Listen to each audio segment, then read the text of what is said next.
আজও দেশের কোথাও কোথাও বিক্ষিপ্তভাবে বৃষ্টিপাত হয়েছে এবং কোথাও কোথাও বজ্রসহ বৃষ্টিপাতেরও তথ্য পাওয়া গেছে।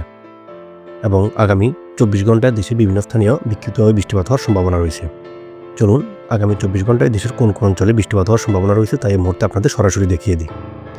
এই মুহূর্তে আপনারা উপগ্রহ চিত্রে দেখতে পাচ্ছেন যে বাংলাদেশের বেশিরভাগ অঞ্চলেই ভারী মেঘে ঢাকা রয়েছে। বিশেষ করে বাংলাদেশের ঢাকা, বরিশাল, খুলনা, রাজশাহী, ময়মনসিংহ এই সকল অঞ্চলে বেশি মেঘ দেখা যাচ্ছে। আর এছাড়া ভারতের পশ্চিমবঙ্গে কলকাতা এবং ধানবাদ, দেওঘরেও দেখা যাচ্ছে অতি ভারী মেঘ, এবং ভারতের ত্রিপুরাতে এবং শিলচরেও অতি ভারী মেঘ প্রবেশ করছে এই মুহূর্তের আপডেট অনুসারে। আমরা যদি এই মুহূর্তের বৃষ্টিপাতের পরিমাণ দেখি, এই মুহূর্তে দেখা যাচ্ছে যে বাংলাদেশের বরিশাল এবং খুলনাতে কিছুটা বৃষ্টিপাত পরিলক্ষিত হচ্ছে। তবে বেশি বৃষ্টি দেখা যাচ্ছে বাংলাদেশের রাজশাহী বিভাগে। রাজশাহী এবং তার সীমান্তবর্তী অঞ্চলগুলোতে কিছুটা মাঝারি থেকে ভারী ধরনের বৃষ্টিপাত পরিলক্ষিত হচ্ছে। আর এছাড়া ভারতের পশ্চিমবঙ্গের নরহাটিতেও অতি ভারী বৃষ্টি দেখা যাচ্ছে। আর এছাড়া পশ্চিমবঙ্গের অন্যান্য জেলাগুলোতেও সামান্য ছিটেফোঁটা বৃষ্টি পরিলক্ষিত হচ্ছে এই মুহূর্তের আপডেট অনুসারে। আমরা যদি আজকের অন্যান্য সময়গুলোতে দেখি বৃষ্টিপাতের পরিমাণ, রাত 7টায় দেখলে দেখা যাচ্ছে তেমন একটা বৃষ্টিপাত পরিলক্ষিত হচ্ছে না।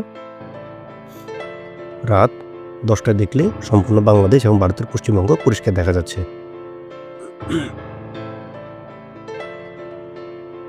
রাত 2টায় কিছুটা পরিবর্তন লক্ষ্য করা যাচ্ছে বাংলাদেশের রংপুর বিভাগে, বিশেষ করে রংপুর, চররাজীবপুর, পঞ্চগড় এই সকল অঞ্চলে কিছুটা হালকা থেকে মাঝারি ধরনের বৃষ্টি পরিলক্ষিত হচ্ছে। আর ভারতের উত্তরাঞ্চলে বিশেষ করে গুয়াহাটি, গোপালপাড়া এবং আলিপুরদুয়ার এই সকল অঞ্চলে মাঝারি ধরনের বৃষ্টি পরিলক্ষিত হচ্ছে।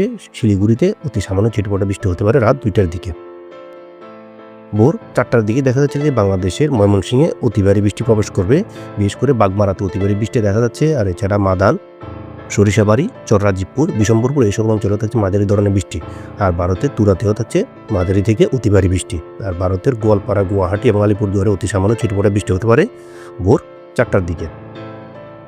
সকাল 8টার দিকে দেখলে দেখা যাচ্ছে বাংলাদেশের ময়মনসিংহ, সিলেট, মৌলভীবাজার, কিশোরগঞ্জ, লাখাই, মাদান, বিশম্বরপুর, বাগমারা, কাপসিয়া এই সকল অঞ্চলে এবং ঢাকার আশেপাশে কিছু অঞ্চলে অতি সামান্য ছিটেফোঁটা বৃষ্টিপাত হতে পারে।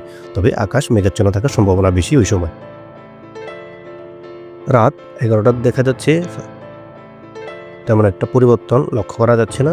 বাংলাদেশ বেশিরভাগই পরিষ্কার থাকছে, ভারতের পশ্চিমবঙ্গ পরিষ্কার। বৃহস্পতিবার 8 তারিখ আমরা যদি দেখি, ভোর 4টা বাজে দেখা যাচ্ছে বাংলাদেশের সিলেট অঞ্চলে কিছুটা বৃষ্টিপাত পরিলক্ষিত হচ্ছে। ভারতের শিলচরে থাকছে বৃষ্টি, গোয়ালপাড়া, গুয়াহাটি এই সকল স্থানীয় বৃষ্টি পরিলক্ষিত হচ্ছে। ভারতের পশ্চিমবঙ্গ সম্পূর্ণই পরিষ্কার থাকছে। আমরা যদি বিকেল 4টার দিকে দেখি, বিকেল 4টায় দেখা যাচ্ছে যে বৃষ্টিপাত তেমন একটা পরিবর্তন হচ্ছে না। 8টায় তাও বৃষ্টিপাত নেই। 9টা, 10টা, 11টা, 12টা, অর্থাৎ আগামী 8 তারিখ পর্যন্ত বাংলাদেশে বিভিন্ন স্থানে ছিটেফোঁটা বিক্ষিপ্তভাবে বৃষ্টিপাত হতে পারে। তবে কোথাও কোথাও বিশেষ করে ময়মনসিংহ বিভাগ এবং সিলেট বিভাগে কিছুটা ভারী বৃষ্টি পরিলক্ষিত হতে পারে আগামী 24 থেকে 48 ঘন্টা।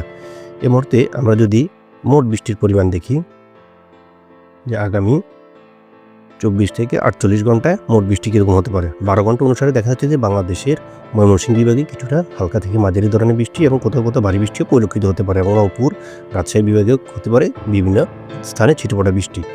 যদি আমরা 48 ঘন্টা হিসেবে দেখি, 24 ঘন্টা হিসেবে যদি দেখি, 24 ঘন্টা হিসেবে দেখা যাচ্ছে যে বাংলাদেশের ময়মনসিংহ বৃষ্টি অব্যাহত থাকবে, সিলেটে কিছুটা বৃষ্টি পাবে, বাংলাদেশের দক্ষিণাঞ্চলে খুলনা, বরিশাল, কলাপাড়া এই সকল অঞ্চলে কিছুটা বৃষ্টি থাকবে, ভারতের কলকাতা এবং তৎসংলগ্ন এলাকায়ও কিছুটা বৃষ্টিপাত পরিলক্ষিত হচ্ছে।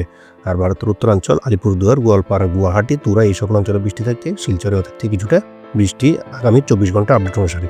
আর আমরা যদি আগামী 48 ঘন্টা হিসেবে দেখি, আগামী 48 ঘন্টা হিসেবে দেখা যাচ্ছে যে বাংলাদেশের উত্তরাঞ্চলে বৃষ্টির পরিমাণ বাড়বে, দক্ষিণাঞ্চলে কিছুটা কমে আসবে। তবে দক্ষিণাঞ্চলে খুলনা, বরিশাল, কলাপাড়া এই সকল অঞ্চলে কিছুটা বৃষ্টিপাত হতে পারে। আর দক্ষিণাঞ্চলে চট্টগ্রাম বিভাগে বৃষ্টিপাতের পরিমাণ অনেকটাই কমে আসবে আগামী 48 ঘন্টার আপডেট অনুসারে। তবে বৃষ্টি বাড়বে বাংলাদেশের সিলেট, ময়মনসিংহ এই সকল অঞ্চলে।